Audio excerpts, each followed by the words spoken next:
Welcome to star 9 news. కేంద్ర ప్రభుత్వం తీసుకొచ్చిన కొత్త చట్టాలపై ప్రజలు అవగాహన కలిగి ఉండాలని పోలవరం ఎస్ఐ పవన్ కుమార్ సూచించారు. కొత్త చట్టాలు జూలై 1వ తారీఖు నుంచి అమల్లో ఉన్న నేపథ్యంలో పోలవరం మండలం పోలవరం పంచాయతీ పరిధి కమ్మరగూడెం గ్రామంలో పోలవరం ఎస్ఐ పవన్ కుమార్ సిబ్బందితో కలిసి ప్రజలకు అవగాహన కార్యక్రమం నిర్వహించారు.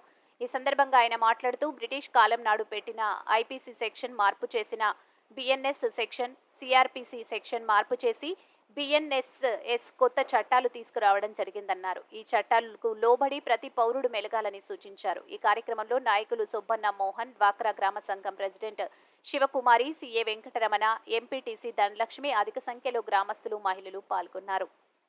దాన్ని సిఆర్పిసి అని షార్ట్ కట్లో అనేవాళ్ళు, క్రిమినల్ ప్రొసీజర్ కోడ్. చదువుకున్న పిల్లలు అయితే గుర్తుపెట్టుకోండి. రేపు పొద్దున మీకు జనరల్ నాలెడ్జ్లో కూడా వస్తుంది. ఎక్కడైనా కాంపిటేటివ్ ఎగ్జామ్స్కి వెళ్ళేవాళ్ళు ఉంటే కనుక ఇక్కడ దాని పేరు బిఎన్ఎస్ఎస్. ఐపీసీ బిఎన్ఎస్గా మారింది, సిఆర్పిసి బిఎన్ఎస్ఎస్గా మారింది. బిఎన్ఎస్ఎస్ అంటే భారతీయ నాగరిక సురక్ష సంహిత, బిఎన్ఎస్ఎస్. అది సిఆర్పిసికి మార్పు అనమాట. సిఆర్పిసిలో జరిగినటువంటి మార్పు అది ఈ రోజు నుంచి అమల్లోకి, అంటే ఈ రోజు అంటే నిన్న రాత్రి డేట్ ఎప్పుడైతే మారిందో ఆ డేట్ మారిన క్షణం నుంచి అది రాత్రి 12 దాటాక అది అమల్లోకి వచ్చింది. ఆ కేసు అది ఇది చట్టం. ఇప్పుడు దాంట్లో జరిగిన మార్పులు కొన్నిటి గురించి, మీకు తెలిసే కీలకమైన మార్పుల గురించి కొన్ని తెలుసుకుందాం. యాక్చువల్గా ఇది వరకు ఎవరైనా ఒక వ్యక్తి కొన్ని విషయాలు డాక్టర్ దగ్గర, పోలీసుల దగ్గర మనం నేరుగానే మాట్లాడుకోవాలి. అప్పుడు ఏం జరిగేది, అతను ఆ పిల్ల మీద అఘాయిత్యం చేసినట్టుగా కంప్లైంట్ రాయించుకోవాల్సి వచ్చేది. అలా ఇచ్చేవాళ్ళు తప్పక. కానీ వాస్తవంగా ఇద్దరు మనుషులు ఇష్టపడ్డాక జరిగేది ఏంటి, వాళ్ళ మధ్య ఏం జరిగినా కన్సెంట్ కూడా జరుగుతుంది కావాలి. తర్వాత మన మొబైల్ హ్యాండ్ ఇస్తే ఏం చేయాలన్నదానికి గత చట్టంలో సెక్షన్ లేదు ప్రాపర్గా.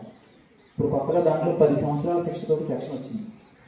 అంటే ఆడపిల్లకి ప్రేమ సహజం, జీవించడం సహజం, కలిసి ఉండడం సహజం, కలిసి ఉండి తిరగడం సహజం కదా. మనం అంతా మారిపోయాం కదా.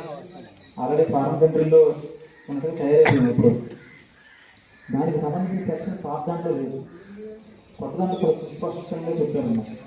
ఎవరైనా కూడా తిప్పుకుని ఆమెను మోసం చేస్తే 10 సంవత్సరాలు జైలు శిక్షతో కూడినటువంటి కొత్త సెక్షన్ యాడ్ అయింది. పాతని ఏమైనా చేయడం కాదు, కొత్త తీసుకొచ్చి యాడ్ చేశారు, కొత్త డెఫినేషన్ ఇచ్చారు. దాన్ని ఇది చాలా ఉపయోగపడుతుంది. మేము చాలా కన్ఫ్యూజ్ అయిపోయేవాళ్ళం. అట్లాంటి సందర్భాలు జరిగినప్పుడు అమ్మాయికి న్యాయం చేయాలంటే చాలా నా చట్ట ప్రకారం తలనొప్పి అయిపోవాల్సి వచ్చింది. ఆ కంప్లైంట్ వాళ్ళు ఇచ్చే విధానాన్ని లేదా అది సరిగ్గా లేకో, అది ఇచ్చేది సెక్షన్ సపోర్ట్ చేయకు, ఇట్లా ఉండేది. ఎందుకు జరిగింది ఇది అంటే, మన సమాజంలో ఎక్కువగా జరుగుతున్నటువంటి సందర్భాలు, సంఘటనలను బేస్ చేసుకుని పాత చట్టానికి ఎప్పటికీ కాలంలో మార్పులు వచ్చాయి కాబట్టి వాటిని సరిచేస్తూ, నేను ఇప్పుడు చెప్పిన ఒక ఎగ్జాంపుల్ మాత్రమే, ఇలాంటివి అనేక రకాలు అమెండ్మెంట్స్ జరిగాయి కొత్త చట్టంలో. అవి ప్రజలకు బెనిఫిట్ అయ్యేవి జరిగాయి, బెనిఫిట్ అవ్వడం ఏం జరగలేదు. అంటే జనరల్గా ఆ పేరు విని పొలిటికల్ సిస్టమ్ వేరు, యాక్చువల్గా మన రాజకీయ విధానాలు వేరు, అడ్మినిస్ట్రేటివ్ ఆస్పెక్ట్స్ వేరు. అడ్మినిస్ట్రేటివ్ ఆస్పెక్ట్స్లో కాలం మారిన తర్వాత కాలానుగుణంగా ఏ మార్పులు రావాలో చట్టంలో మార్పులు తీసుకొచ్చారు. యాక్చువల్గా మేము కూడా చాలా కాలం బట్టి బాధపడుతూ ఉండేవాళ్ళం. సపోజ్ ఇప్పుడు ఇక్కడ ఏదో గొడవ జరుగుతుంది, సడన్గా వచ్చాం, ఫోన్లో మీరు ఎవరో వీడియో తీశారు. అప్పటికే దాన్ని కోర్టులో ప్రొడ్యూస్ చేయడానికి పెద్ద ప్రొసీజర్ ఉండేది ఇదివరకు.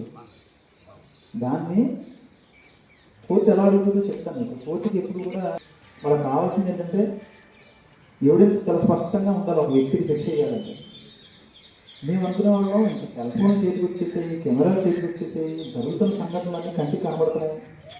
అది తీసుకెళ్ళి కోర్టులో ప్రొడ్యూస్ చేస్తే కోర్టులో ఎదురయ్యే ప్రశ్నలు సహజం. అది ఎలా అంటే, ఈ వీడియో ఏ కెమెరాలో తీసావు, ఏ ఫోన్లో తీసావు, అది ప్రూవ్ చేయాలి కోర్టుకు ముందు. అట్లాగే ఈ వీడియో ఏమైనా ఎడిట్ చేయబడిందా, అది ప్రూవ్ చేయాలి కోర్టుకి. ఏ టైంలో తీసావు, ఇది ఇప్పటిదా, నువ్వు చెప్తున్న సంఘటన టైందా, పాతదా, అది ప్రూవ్ చేయాలి కోర్టుకి. కాబట్టి వీడియో అంటే తీయగలన్నా నేను ప్రూవ్ చేయగలవా, కోర్టులో. అందుకని ఇదివరకు రోజుల్లో టెక్నాలజీకి అనుగుణంగా ప్రతి ఒక్కరి చేతికి 2 ఫోన్లు వచ్చినా ఏదైనా సంఘటన జరిగితే వీడియోతో పాటు కోర్టులో పెట్టాలంటే చాలా ఇబ్బంది అయిపోయింది. పైగా కోర్టులో ప్రొడ్యూస్ చేశాక అది మళ్ళీ ఫోరెన్సిక్ ల్యాబ్కి వెళ్ళాలి. ఎందుకని సపోజ్ ఇప్పుడు నేను ఈ రెడ్మీ ఫోన్తో ఒక వీడియో తీశాను, కోర్టులో పెట్టాను. కోర్టులో